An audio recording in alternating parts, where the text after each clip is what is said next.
பாசம் வச்சு பாடும் பாட்டை கேளடி என் கண்மணி.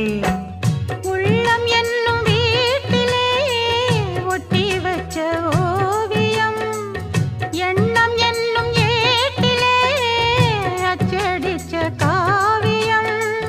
மனசுக்குள் கோயில் கட்டி மகராசி ஒன்ன வச்சு பொழுதானா பூச பண்ணி வாழுற. தேனே திரவியமே நல்ல திருநாளிது, தென்றல் தமிழ் பாடுது. இளவேனில் காலம் இது, இதமான நேரம் இது,